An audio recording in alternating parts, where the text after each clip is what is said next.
sibuk, tapi bulan Ramadan berapa banyak waktu yang senggang yang harus kita pandai memanfaatkan. Salah satu di antaranya baca Al-Quran. Kalau tadi pengurus menghimbau bahwa tadarusan di kalangan kaum bapak, ibu maupun remaja itu diadakan setiap hari, ini tolong manfaatkan kalau ingin dirindukan oleh surga. Daripada hal yang tidak mengandung manfaat, yang tidak ada arti dalam makna sebuah hidup, maka dari itu budayakan baca Quran. Apalagi Rasulullah menjanjikan, ikra'ul Quran fa innahu ya'ti yaumal qiyamah syafi'an li ashabi. Baca olehmu Al-Quran, sebab nanti di hari kiamat dia memberikan pertolongan kepada yang membacanya. Amin. Mudah-mudahan termasuk kita semua. Yang kedua, hifdzul lisan, yang bisa menjaga lidah. Lidah memang tak bertulang, namun lidah lebih tajam daripada pedang, lidah lebih nyaring daripada gendang. Maka dari itu bapak-bapak, ibu-ibu, hati-hati. Berapa banyak orang yang masuk ke dalam penjara, berapa banyak manusia yang bermusuhan gara-gara tolong jaga nih lidah kalau ingin dirindukan oleh surga. Apalagi sekarang mungkin lidah nggak berbicara, tapi HP yang apa artinya? Apa artinya? Lidah mungkin kita nggak bicara, tapi begitu kita klik HP, di share segala macam, timbul berbagai macam istilahnya hal yang kita tidak inginkan. Itu pun sama, artinya apa? Kita tidak bisa menjaga lidah. Makanya diam adalah bagaikan mutiara yang sangat mahal harganya. Ini kata Profesor Buya Hamka dalam bukunya. Ini tergantung kepada kita.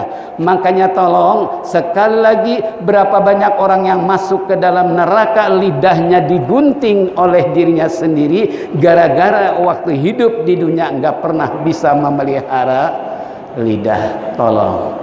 Yang keempat, wa mut'imul ji'am.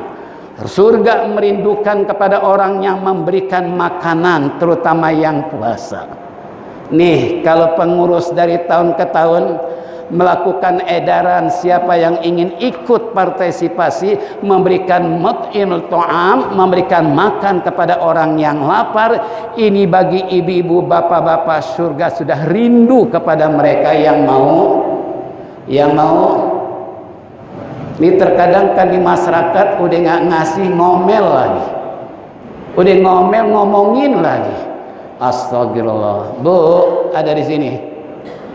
Ada. Yang mana orangnya? Jangan-jangan Bang Jena lagi. Ini tolong sekali lagi. Ini masjid kita, maaf, kalau saya perhatikan dari sepanjang jalan tadi, itu masjid percis angker bagaikan kuburan. Kenapa? Ditutup, dikunci, bahkan lampunya pun mati sama sekali.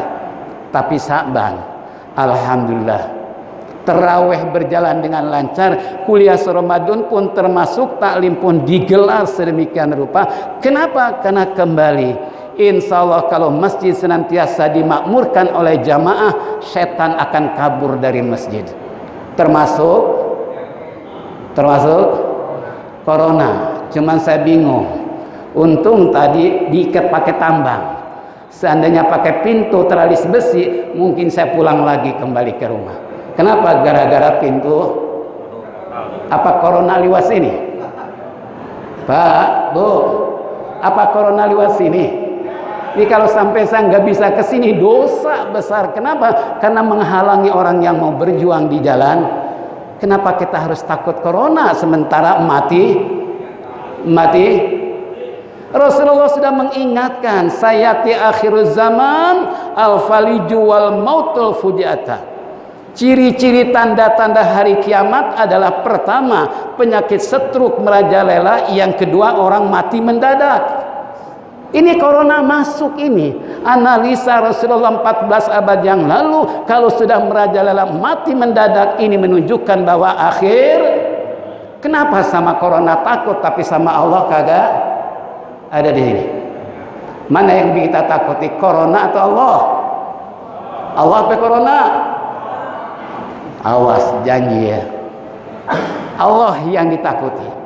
Ini termasuk ciri-ciri orang yang memakmurkan masjid. Kata Allah dalam Al-Quran, innama ya'muru masajidallah man amana billah wa yaumil akhir wa aqama shalah wa ataz zakah wa lam yakhsha illallah asa ulaika ayakunu minal muhtadin. Kata Allah, sesungguhnya orang-orang yang memakmurkan masjid, ciri-cirinya adalah yang pertama orang beriman pada Allah. Makanya yang hadir, yang dengerin ceramah, saya yakinin orang beriman semua. Enggak ada orang munafik, apalagi orang kafir. Ini na'udzubillah min. Ini tanda-tandanya memakmurkan masjid adalah orang beriman. Makanya sangat ironis kalau seandainya itu masjid ditutup rapat, dikunci, digembok, mati lampu segala macam, kira-kira siapa yang memamarkan masjid? Sedangkan Rasulullah sedang mengingatkan, apabila di satu kampung tidak ada yang berjemaah, setan yang menguasai kampung tersebut. Percaya nggak? Percaya nggak? Awas, banyak setan. Nih, kembali pada kita. Yuk kita merenung sejenak. Untuk apa sih arti sebuah hidup?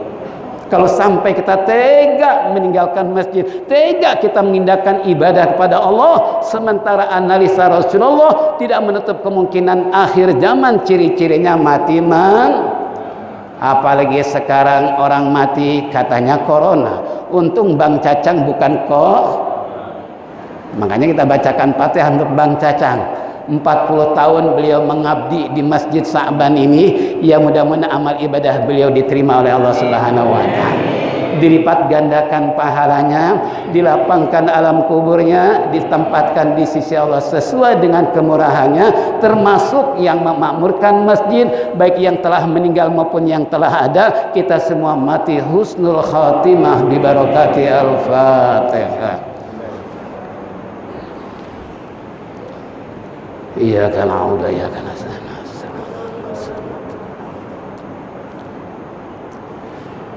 Kembali kepada hadis Rasulullah, mati mendadak ini ciri-ciri hari kiamat.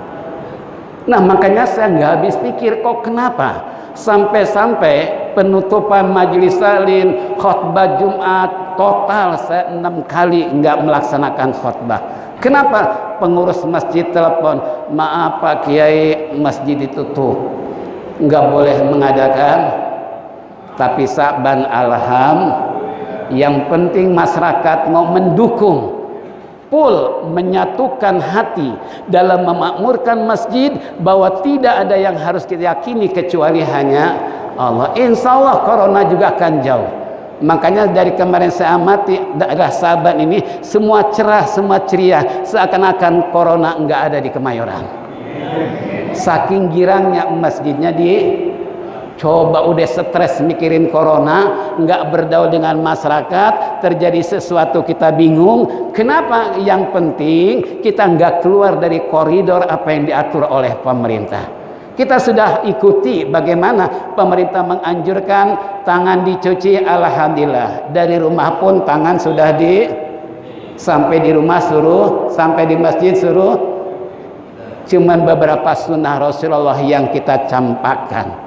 Makanya jamaah sekalian yang saya hormati, dari rumah boleh pakai masker, tapi kalaupun harus pakai masker ketika sholat ini, hidung jangan ditutup sama masker. Di saking takutnya dengan corona, hidungnya diapain? Sunnah mencium, walaupun tanpa karpet, tanpa istilahnya karpet atau sejadah. Kalau memang corona Allah menghendaki, ada nggak kira? Itu menurut agama, menurut logika. Nah, kita sebagai umat Rasulullah jangan mencampakkan sunnah Rasulullah, terutama masker. Silakan pakai dari rumah sampai ke masjid, tapi ketika sujud tolong geser ini hidung supaya bisa mencium. Itu termasuk sunnah Nabi kita Muhammad Sallallahu Alaihi Wasallam. Bahkan kalau saya membaca kitab Hidayatul Minnah, 500 sunnah Rasulullah di dalam sholat terungkap semua. Tinggal kitanya mau tahu atau tidak, mau belajar atau tidak. Nah, yang kedua lagi, walaupun maaf Sa'ban bukan gak mengikuti aturan harus ada jarak 1 meter. Alhamdulillah kita 1 meter apa? Sunnah Rasulullah sufufakum fa inna taswiyata sufuf min tamami shalah. Luruskan, rapatkan safmu demi sempurnanya salat. Jadi kalau ingin salat sempurna, safnya harus lurus dan rapat. Ini sunnah Rasulullah. Jabatan tangan nggak boleh bersentuhan, karena konon katanya corona bukan melalui udara tapi melalui. Kemarin saya diundang pernikahan di Keramat Jati. Saya bilang bahwasanya pemerintah sudah menghimbau harus ada jarak 1 meter. Nah, antum berdua pengantin baru, kira-kira kalau pakai jarak begini dong. Tadi kan siang jam 10 pagi menikahkan istilahnya pengantin, begitu beraninya saya bilang, ingat Benyamin bilang apa? Ikan bawal diasinin. Hujan gerimis aja ikan bawal diasinin. Si Ujang nangis aja, nanti bulan Syawal baru nikah. Kagak. Percis tanggal 1 Ramadan nikah. Nah, saya bilang bahwasanya ingat antum, dendanya cukup berat kalau hubungan di siang hari, 2 bulan puasa berturut-turut. Kalau 2 hari berarti 4 bulan nggak boleh dicicil. Ini hukum bicara. Nah, makanya